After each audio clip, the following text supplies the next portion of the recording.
මේ වීඩියෝ එකේදී ඔයගොල්ලන්ට නයනු ප්‍රභේද ඒ කියන්නේ නයනු වර්ග කීයක් තියෙනවද ලයනු වර්ග කීයක් තියෙනවද කියලා මම කියලා දෙනවා. කලින් වීඩියෝ එකේ අවසාන කොටසදී මම ඕගොල්ලන්ට කියලා දුන්නා දන්තද නයන්න ලියන්නේ කොහොමද කියලා. දන්තද නයන්නට අමතරව දෙමළ භාෂාවේ තවත් නයනු දෙකක් තියෙනවා. මේකට අපි කියනවා බින්දු නයන්න.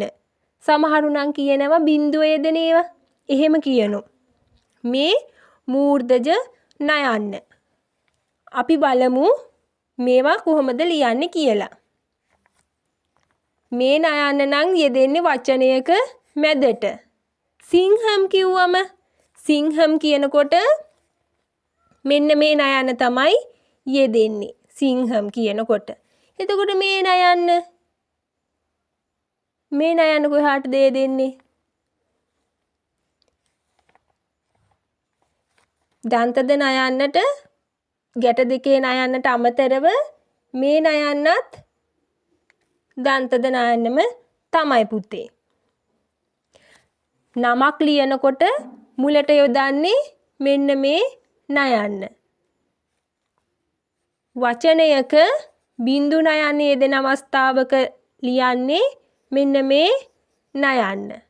එතකොට මේ නයන්න යෙදෙන්නේ වචනයක එක ළඟ නයනු අවස්ථා දෙකක් යෙදෙනවා නම් මෙන්න මේ නයන්න තමයි එතනදී යෙදෙන්නේ. අපි බලමු දැන් ඕගොල්ලන්ට අකුරුවනේ මුලින්ම අකුර පුරුදු වෙලා ඉන්න එපා. දැන් ඕගොල්ලෝ දන්නවා දන්තද නයන්න ලියන්නේ කොහොමද කියලා. දැන් අපි බලමු අද මේ බින්දු නයන්න ලියන්නේ කොහොමද කියලා. ඔයගොල්ලන්ට හුරුයි නේද මෙන්න මේ දන්තද නයන්න ලියන්න. ඒකෙම කොටසක් තමයි මේ බින්දු නයන්න. බලන්න. මේ නයන්න ලියලා ඉවර වෙලා පස්සේ ඒකට තව කොටසක් එකතු වෙලා.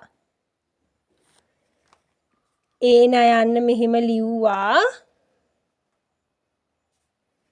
මෙතනින් නතර කරානේ මේ නයන්නදී. බින්දු නයන්න ලියනකොට මේ පැත්තට ඉරක් ගෙනල්ලා ආයි මෙහෙම ඉරක් අඳින්න තියෙන්නේ. ඔන්න බලා ගන්න ආයිමත් මෙහෙම ඉරක් ඇඳා මෙහෙම ඉරක් ඇඳා මෙහෙම ගෙනත් ඔහොම මේ පැත්තට ගෙනිච්චා මෙහෙම ඇඳා. නයනු ක්‍රම තමයි පුතේ මම මේ ඕගොල්ලන්ට කියලා දෙන්නේ. ඒකෙත් මෙන්න මේ න අකුර ලියන්නේ කොහොමද කියලා තමයි මම මේ කියලා දෙන්නේ. හරිම ලේසි. ඉස්සෙල්ල පොඩ්ඩක් කඩේ තියෙනවා පුතේ දෙමළ අකුරු කඩඉරි පොත්වල. කඩඉරි තියෙන පොත් තියෙනවා. ඉස්සෙල්ල කඩඉරේ ලියලා පුරුදු වෙන්න දෙමළ අකුර. ඊට පස්සේ පුළුවන් තනි රූල් පොතක ලියන්න. අපි බලමු. මෙහෙම ඇඳා මෙහෙම ඉරක් ඇඳා මෙහෙම ඔහොම ගත්තා ඔහොම ඔන්න ඔහොම ගත්තා උඩට ඉරක් දැම්මා. මෙහෙම ඇඳා මෙහෙම ඇඳා ඔහොම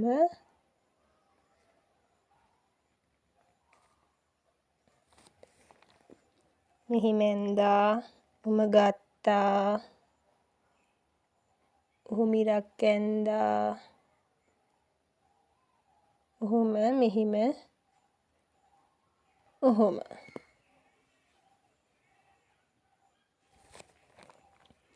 මෙහෙම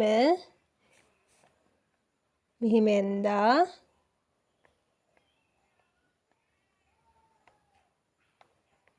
මෙහෙම. ඒක පොඩ්ඩක් වැරදුනා. මෙහෙම ඉරක් ඇඳා මෙහෙම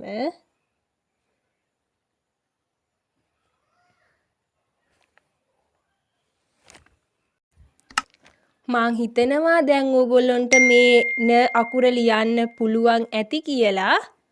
මං උගන්වනෝ වේගෙ වැඩි නම් හරි එක්ක මගේ මොකක් හරි වැරැද්දක් අඩුපාඩුවක් මොනවා හරිම දෙයක් තියේ නම් ඔයගොල්ලෝ මට කමෙන්ට් එකක් දාන්න. මං ඒ වැරදි අඩුපාඩු හදලා ඉදිරියේදී තවත් හොඳට උගන්වන්නම් ඔයාලට. හරිද? එක්ක මොනවා හරි ප්‍රශ්නයක් තියේ නම් ඕනම දෙයක් අහන්න.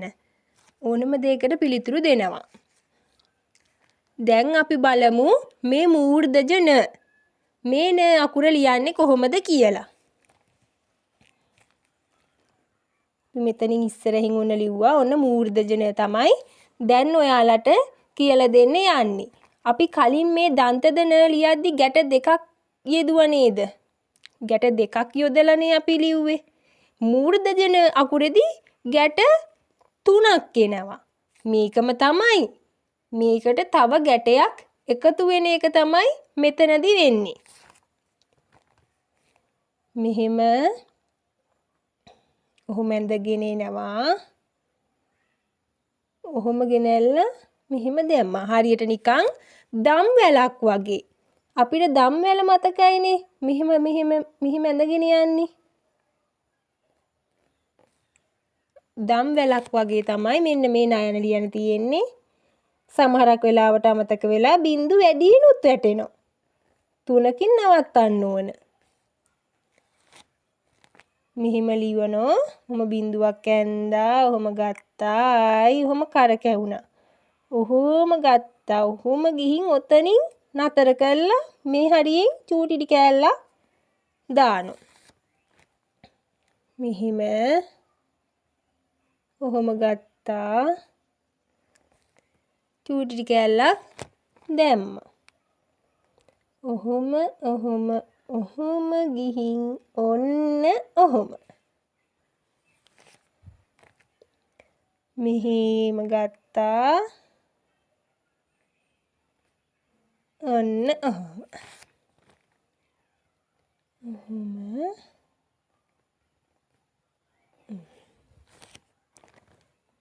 ඒක ලේසි. ඒකත් ඔයගොල්ලෝ හොඳට ලියලා පුරුදු වෙන්න. දැන් මේ දෙමළ හෝඩියේ තියෙනවනේ නයනු අවස්ථා. නයනු අවස්ථා කීපයක්ම තියෙනවා. ඒ වගේම තමයි ලයනු අවස්ථාත් තියෙනවා. ලයනු අවස්ථා 3ක් තියෙනවා. දන්තදල. දන්තදල තමයි මේ තියෙන්නේ. ඊළඟට මූර්ධජල. මූර්ධජල.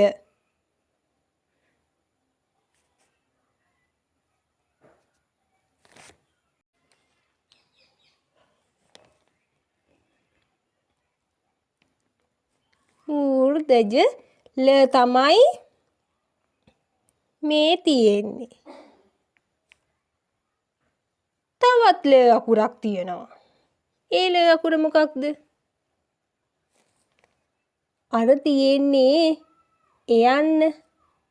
එයනුළු යන්න කියලා කියන්නේ. ආනේ ල අකුර. අපි බලමු මුලින් දන්තද ල ලියන්නේ කොහොමද කියලා. අපි පහලට ලියමු නේද ඒක? පහලට ලියමු.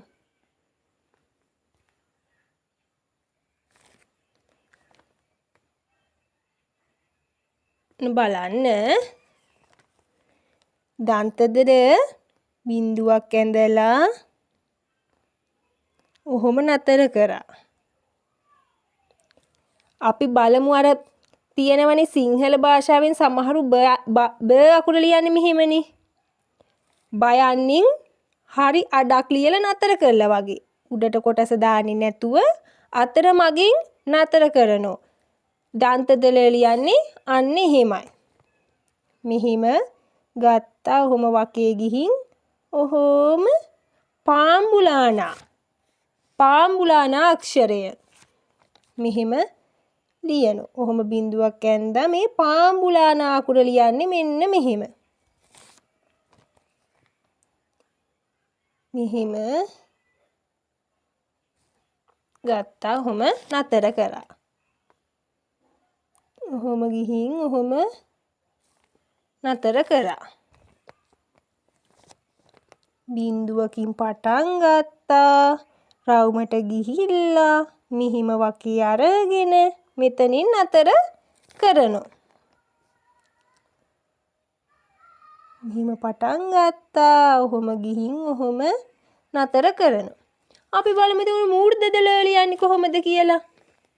ඒකත් පුතේ හරිම ලේසි. මූර්ධ ල ලියන්නත් හරිම ලේසි. ඒකෙදි කරන්න තියෙන්නේ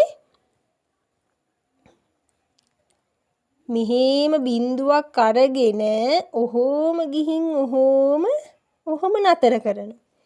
ඊට පස්සේ මෙතනින් මේ පැත්තට ඉරි කෑල්ලක් ගහනවා. ඊට පස්සේ මේ ඉරේ හරි මැද හරියෙන් මෙහෙම පහළට ඉරක් අඳිනවා. හරිම ලේසි. මෙහෙම ගත්තා. ඔහොම දැම්මා. මෙහෙම. ඔහොම ගත්තා. ඔහොම. මෙහෙම බෝලේ ඇඳගෙන ආවා. ඔහොම ගෙනින් නතර කරලා මෙහෙම. බෝලයක් මෙහෙම ඇඳගෙන ඇවිත් ඔහොම මෙහෙම. ලේසි නේද? ඊළඟට මේලා යන්න. මේලා යන්න ටිකක් මොන වගේද? මේලා යන්න මොන වගේද? මේලා යන්න ටිකක් මයන්න වගේනේ. මයන්න ලියලා තමයි අපි මේ ලයන්න කරන්නේ. ඉස්සෙල්ල මුලින් මයන්න ලියා ගන්න ඕනේ. දැන් ඔයගොල්ලෝ මයන්න ලියන්න දන්නවනේ. මෙහෙම ඉරක් ඇඳලා මෙහෙම ගෙනාවා. ඔන්න ඔහොම දාගෙන මෙතනින් නතර කරන්නේ නැතුව ඒක පහළට අරගෙන එනවා. පහළට අරගෙන ඇවිල්ලා මෙහෙම රවුමක් අරගෙන ඔහොම. ඔන්න බලා ගන්න. මයන්න ලියා ගන්නවා. මයන්න ලියලා මේ ගේන ඉරි කෑල්ල එහෙමම පහළට ඇවිල්ලා රවුමක් වගේ අරගෙන මෙහෙම දානවා. ලයන්න. මෙහෙම ඔන්න ඔහොම මයන්න ලිව්වා. පහළට ගෙනාවා. රවුමක් කරකැව්වා. දැම්මා. මයන්න ලියනවා. පහළට ගෙනාවා. ලේසි නේද? දැන් ඕගොල්ලෝ මේ වීඩියෝ එකේදී නයන්නේ අවස්ථා සහ ලයන්නේ අවස්ථා ඉගෙන ගත්තා.